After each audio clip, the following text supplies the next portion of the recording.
Well, hi. Welcome back to The Watcher. I'm glad you came back this time. If you weren't here the first time, then welcome for the first time. That was ridiculous.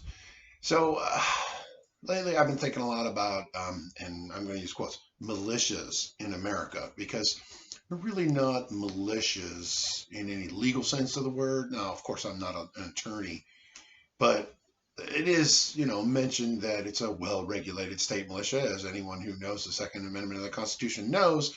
But these guys don't seem to find that believable, I guess might be the best way of putting that. Personally, I've always referred to them as chairborne, which is a funny thing we used to say in the Army about people who would buy airborne wings, per se, that didn't go to airborne school. So we would call them chairborns and sometimes write it on their forehead so everyone knew who they really were, which I wouldn't mind doing to some of these militia guys. So the thing about these militias is, and I'm going to use this term militia because it's the accepted term. It's what's most commonly used, even though I don't think it's an appropriate term. They're more like vigilante groups or maybe even a mob, and definitely a gang, a heavily armed gang, because pretty much what they do is intimidate, and that's what they want to do. They want to intimidate. They want to scare you into doing what they want you to do. And standing around with a gun on the corner with a bunch of other guys standing around with a gun in the corner is the way they do that. And they'll justify it. The government's against me, or, economic anxiety, with $3,000 strapped to their chest.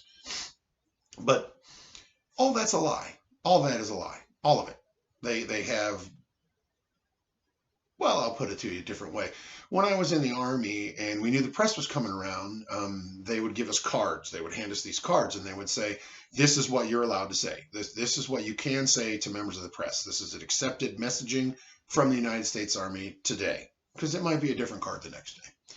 But for these vigilante guys, these militia guys, these homegrown terrorists, many or most of them, they have a whole subculture online where they communicate with each other, and they have made it a point as of the last probably 10 years or so, when they started getting more organized on the internet, to use the appropriate language to not scare people away, or their best, proximity of not scaring people away, which really is saying things like, we're here to uphold the law, or we're here to protect everyone's constitutional rights, right?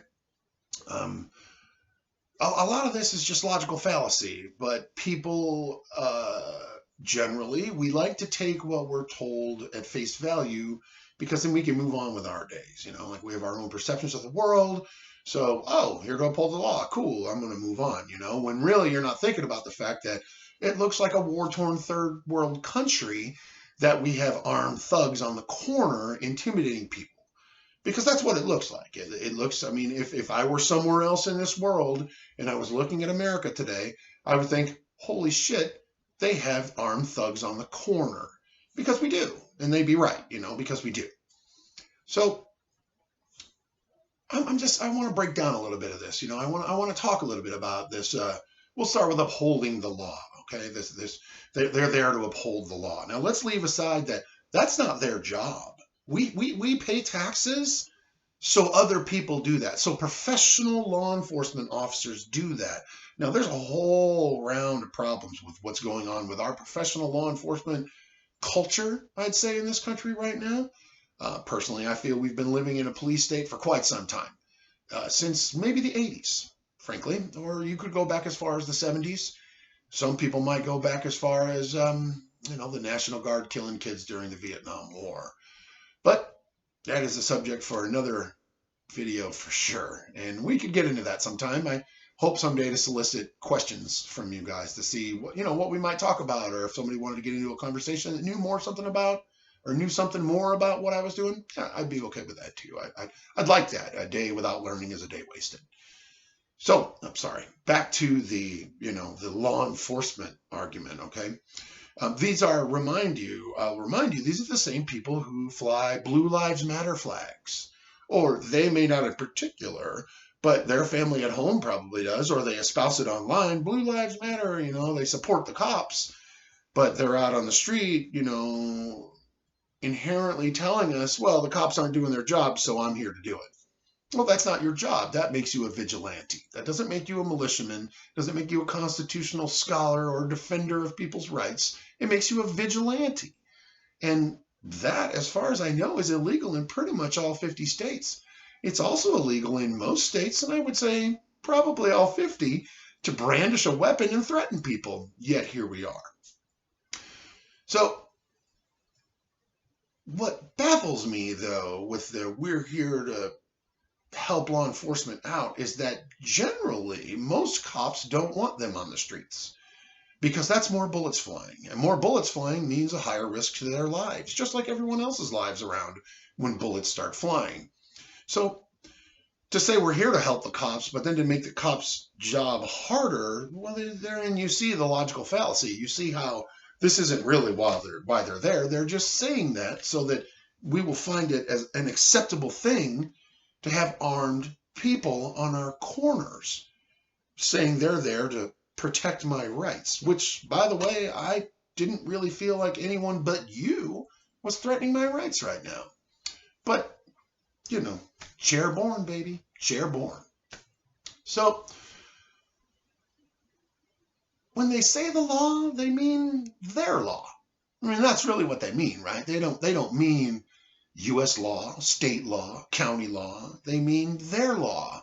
They want you to behave in the way they want you to behave, and they'll stand there by threat of force trying to make you do it. Where does it come from? Why do we think that this is acceptable? Like, why is this okay? Who gets this in their mind? And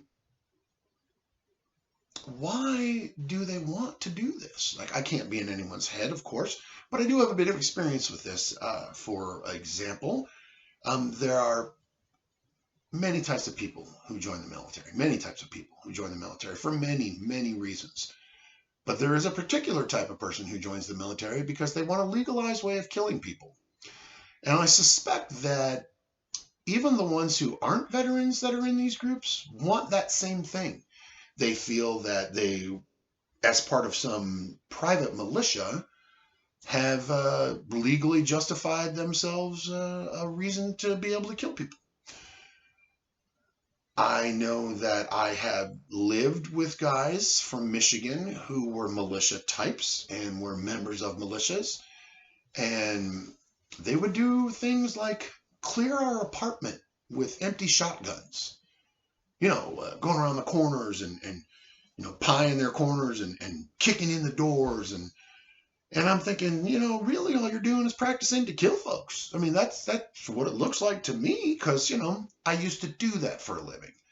So I really think that many of these militia types are just looking for a legal justification to shoot people. And they want to be able to get away with it. They want to cause the destruction that the tiny, tiny fist that comes out of their rifle embodies, I guess is the best word for that. And I hesitate. I'm a person who hesitates to blame a particular part of culture. Like, it would be easy for me to say, well, this is about Hollywood war, and yeah, Hollywood war is at times quite laughable. Even when I was a kid, I knew that it was stupid for Rambo to jump out from behind the rock and unload, 60 rounds with 40 people shooting at him. And it's impossible that man did not get shot, or that I knew that, Dirty Harry ran out of bullets. I don't really know that specifically. I'm not a big fan of those movies because, vigilantes, which that's fine. If you wanna say that Hollywood is at fault, you can do that. You could say that there is an influence. I personally would say that there's more of an influence from our culture that romanticizes violence. And it's a product of us being at war for basically all but about 3 months of our history. Did you know that it was only common to thank a vet until after the Vietnam War? Nobody thanked World War II vets. Nobody thanked World War I vets or Civil War vets. If you were a war vet, people didn't think that it was a good thing that you were at war. They knew it was bad. They knew it was awful. and they knew that you probably didn't want to think about those terrible, awful things. But now, hey, thanks for your service. No problem, buddy. Killing in your name.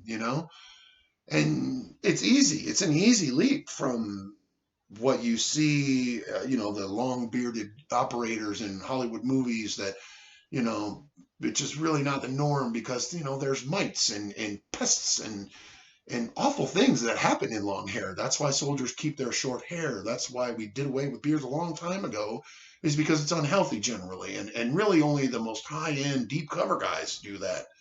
But every single vigilante militiaman seems to think that that's the way we roll when we're hardcore operators. I don't know. I mean, playing around in your woods in Michigan doesn't make you a hardcore operator. But hey, that's cool. I mean, if you want to paint your face so the starving, dehydrated immigrant family coming across the Arizona border doesn't see you first, you can play that soldier all you want.